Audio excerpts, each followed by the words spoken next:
बहुत बहुत धन्यवाद।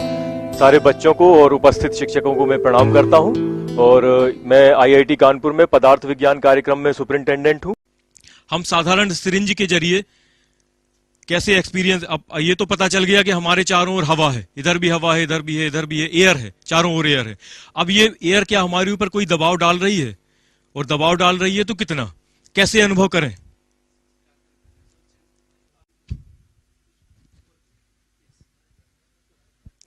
इसके लिए हम एक सिरिंज लेते हैं और सिरिंज को हम पिस्टन को नीचे करते हैं। इसका ये पिस्टन है और ये सिरिंज है। इसको आप ले सकते हैं आसानी से। इसके ऊपर की जो नीडल है उसको निकाल के कहीं सुरक्षित जगह में उसको फेंक दें और इसके बाद में इसका उपयोग करें। इसको लेंगे तो ये बड़े आसानी से चलती है। क्यों चल रही है? क्योंकि हवा चारों तरफ विद्यमान है। जब हम इसको खींचते हैं यहां से हवा इसके अंदर प्रवेश कर जाती है और दोनों तरफ से हवा का दबाव बराबर रहता है।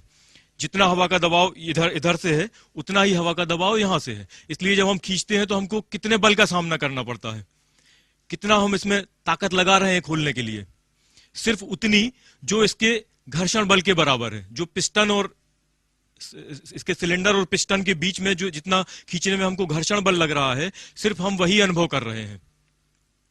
इसके अलावा कोई भी बल हमको महसूस नहीं होता। क्यों? क्योंकि ऊपर से हवा और नीचे से हवा, दोनों तरफ से बराबर मान की हवा है। अब हम क्या करते हैं, इसको एक तरफ से सिरिंज को दबा लेते हैं और फिर इसको खींचने की कोशिश करते हैं।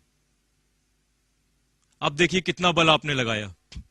अब आपको अत्यधिक बल इसमें लगाना पड़ रहा है। कारण फिर वही कि हम यहां से जब इस पिस्टन को खींचने की कोशिश करते हैं तो यहां से हवा हमको दबाव दे रही है। उस हवा के दबाव के विरोध में हमको एक बल लगाना पड़ रहा है। क्योंकि अब ऊपर से हवा का दबाव खत्म हो चुका है। इसलिए हम अनुभव करते हैं कि वास्तव में हमारे चारों तरफ में हवा का कितना दबाव है। तो हम इतने दबाव में हवा के रहते हैं और ये चूंकि चारों तरफ से बराबर होता है इसलिए हमको आभास नहीं होता, हम इसके आदी हो चुके होते हैं। जब हम ऊंचाई की ओर जाते हैं, पहाड़ों की ओर जाते हैं, तो ये हवा का दबाव कम होता चला जाता है। ये आपने अक्सर पढ़ा होगा। मैं आपको पढ़ाई लिखाई की बातें करने चूंकि नहीं आया हूं, इसलिए अब आप पढ़ेंगे, आपको ज्यादा अच्छा लगेगा कि जब हम ऊपर की ओर चले जाते हैं तो हवा का दबाव कम होता चला जाता है। तो इससे हम अनुभव कर सकते हैं। साथ ही हम हवा के दबाव की गणना भी इस सिरिंज से, छोटे से उपकरण से, जो कि वेस्ट में पड़ा रहता है घर में, कहीं ना कहीं आपको मिल जाएगा। इससे बड़े आसानी से आप वायु दाब की गणना कर सकते हैं। What is the atmospheric pressure around us, वो मैं अभी आपको बताता हूं कि हम लोग इसको कैसे करेंगे।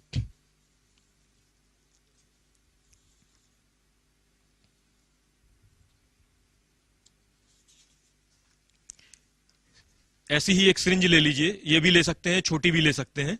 उसमें एक होल कर दीजिए।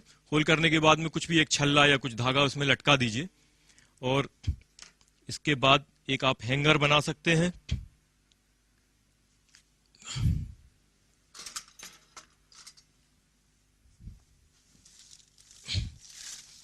इस तरह का मैंने एक हैंगर बनाया हुआ है। ये देखिए, ऐसा तार को मोड़ के आप बड़े आसानी से हैंगर बना सकते हैं। इसको आप यहां ऐसे लटका सकते हैं। ठीक, इसको लटकाने के बाद इसके मुंह को आप बंद कर लीजिए और आपके हाथ में तकलीफ होगी क्योंकि हवा का दबाव बहुत ज्यादा है। जब बंद करेंगे, इसके लिए आप एक रबर का उपयोग कर सकते हैं। साइकिल की ट्यूब आसानी से हर जगह अवेलेबल होती है, उसको आप यहाँ पे एक छोटा सा टुकड़ा बना के ऐसे लगा सकते हैं। फिर ऐसा इसको ऐसे पकड़ लीजिए। अब यहाँ पर आपको कुछ ग्राम्स वेट, 1 किलो 2 किलो इतना वेट लगाना है कि सबसे पहले आप इसके घर्षण का बल निकाल लीजिए कि इसके पिस्टन और सिलेंडर के बीच में कितना घर्षण है, क्योंकि ये भी आसानी से नहीं खिंच रहा है। इसके पिस्टन और ये सिलेंडर, ये पिस्टन और ये सिलेंडर, इसके बीच में जब हम इसको चलाते हैं तो ये पिस्टन इसके साथ में रगड़ता है और ये घर्षण का एक बल आरोपित करता है। ये हमको पहले देखना पड़ेगा कि ये हमारा कितना है, अदरवाइज ये हमारा एरर क्रिएट करेगा। तो इसको हम कैलकुलेट कर लेते हैं कि ये कितना आता है। और ये मैं आपको बताता हूं, लगभग इस इंजेक्शन, इस सिरिंज में, जो कि आपकी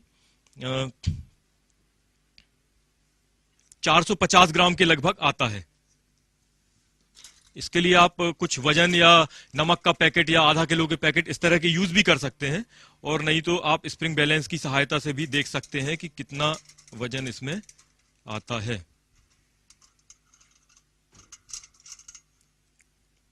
ये देखिए,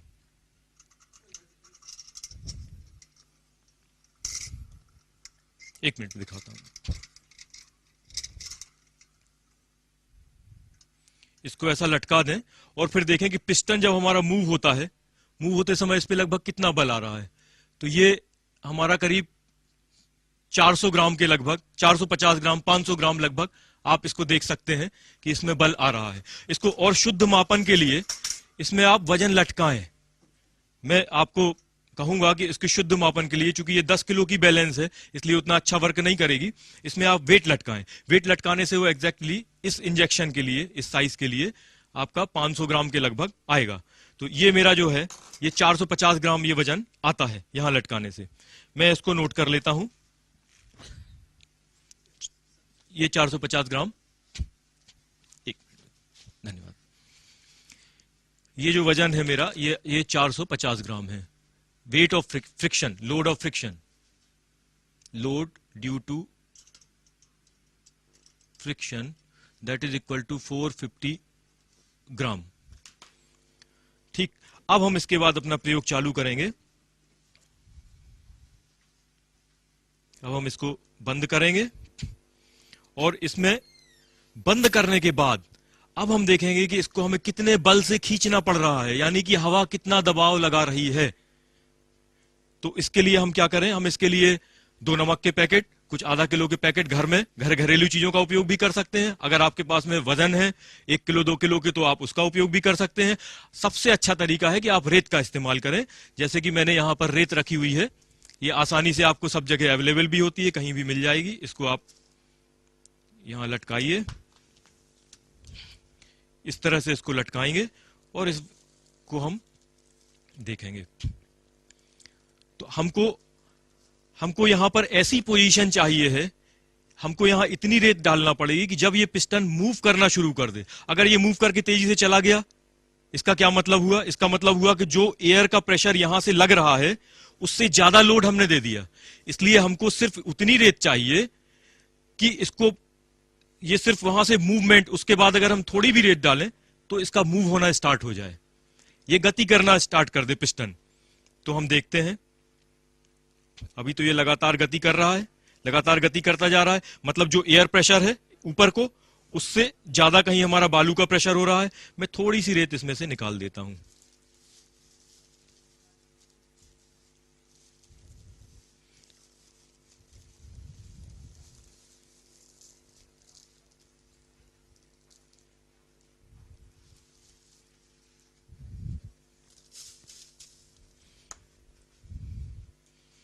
और अब इसको, पिस्टन को फिर से दबा के अब मैं देखता हूं कि क्या स्थिति बनती है।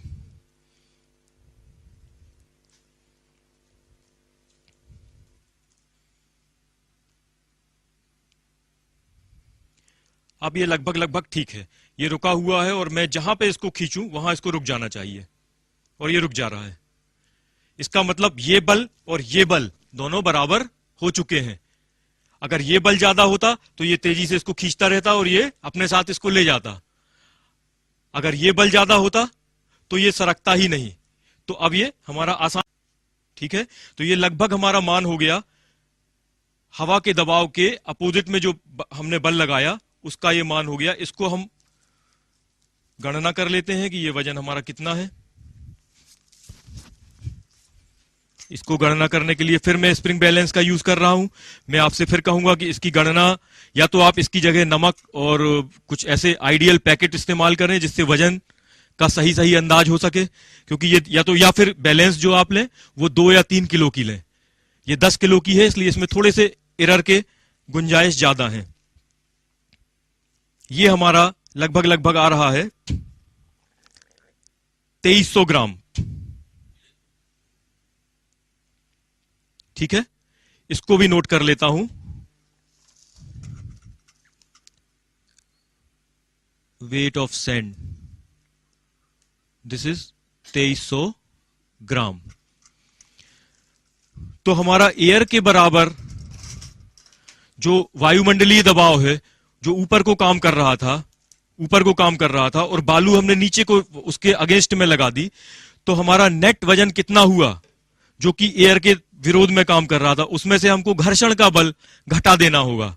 जो पिस्टन और सिलेंडर के बीच में जो घर्षण का बल काम कर रहा है, ये जब मैं घटा दूंगा, ये जब हम घटा देंगे तो क्या आएगा, नेट वेट हमारा आ जाएगा जो कि वायुमंडलीय दबाव के विरोध में हमने लगाया और विरोध में उसने उसको वायुमंडलीय दबाव को बैलेंस कर लिया।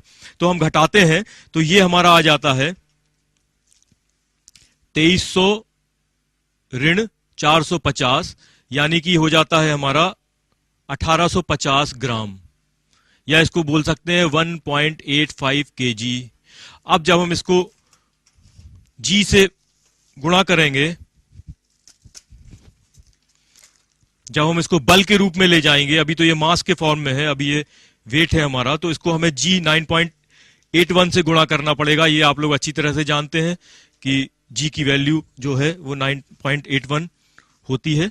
तो इसको जब मैं 1.85 kg को 9.81 से मल्टीप्लाई करता हूं तो हमारा बल जो है वो आ जाता है 18.15 न्यूटन। मुझे उम्मीद है आप लोग अच्छे से समझ पा रहे होंगे। तो हमारा जो बल आया, जो कि वायुमंडलीय दबाव के विरोध में बल लगा, वो आया 18.15 न्यूटन या 18.15 न्यूटन। अब हमको इस बल की गणना, हमको दबाव की गणना करना है कि इस हवा के दबाव के विरोध में इस बल ने कितना दबाव लगाया। दबाव का कैसे हम निकाल सकते हैं, दाब हम जानते हैं क्या होता है, बल बटे क्षेत्रफल। अब यहां पर आपका क्षेत्रफल कौन सा है, या तो हम अंदर के डायामीटर को नाप लें, inner diameter of the piston, अंदर का जो डायामीटर है पिस्टन का उसको मेजर कर लें, या हम पिस्टन के इस डायामीटर को मेजर कर लें, दोनों एक ही चीजें हैं, ये हम मेजर कर लें। तो ये जो मैंने मेजर किया इस इंजेक्शन का, वो हमारा डायामीटर आता है 1.5 सेंटीमीटर। इसका जो डायामीटर है वो है 1.5 centimetre.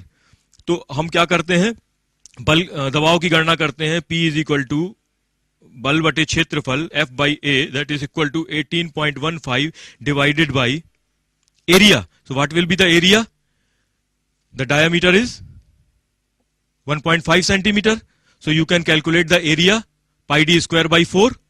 okay, so that is आपका आता है 1.77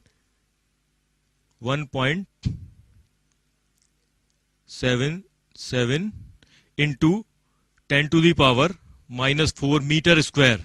यूनिट्स का ध्यान रखिए, अभी हमने ऊपर न्यूटन्स में लिया है, केजी इंटू जी, जी की वैल्यू 9.81 हमने सारी एमकेएस में हम रीड कर रहे हैं, इसलिए नीचे हम एरिया भी मीटर में लेंगे।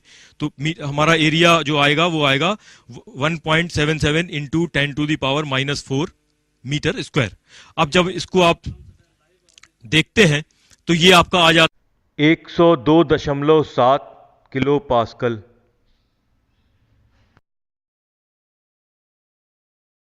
बहुत नजदीक तक हम वायुमंडलीय दबाव की गणना सिर्फ इंजेक्शन के माध्यम से, सिर्फ इस सिरिंज के माध्यम से कर सकते हैं। कैसे हमने किया ये आप समझ गए होंगे। आप इसको फिर से कोशिश करें, आप अपने घर में एक बार कैलकुलेट करने की कोशिश करें और जरूर इसको निकालें। मैं चाहूंगा कि घर जाके आप इसको निकालें। इसी को हम बोलते हैं एक वायुमंडलीय दबाव, ठीक है, और इसी को हम बोलते हैं न्यूटन्स पर मीटर स्क्वायर में अगर हम देखें तो इसको हम बोलते हैं 10 टू द पावर 5 न्यूटन्स पर मीटर स्क्वायर। कि हम लोगों का जो वायुमंडल होता है, जो पहला कक्षा जो है जिसको ट्रोपोस्फियर जिसको बोलते हैं, आपने सुना होगा जरूर, लगभग वहां से ही हम वायुदाब की गणना करते हैं। और जिस तरह से हम ऊपर की ओर जैसे जैसे चलते चले जाते हैं, हमारा ये जो दाब है, वायुदाब है, ये कम होता चला जाता है। जैसे जैसे हम पहाड़ों पे जाते हैं वहां कम होता चला जाता है, और ऊपर जाते हैं और कम हो जाता है। और धरती के ऊपर, सी लेवल के ऊपर या ग्राउंड लेवल के ऊपर जो हमारा वायु का दबाव है वो 10 टू द पावर 5 न्यूटन्स पर मीटर स्क्वायर होता है, या 10 टू द पावर 5 पास्कल होता है। इसके बाद मैं आपको नए प्रयोग की तरफ ले चलता हूं।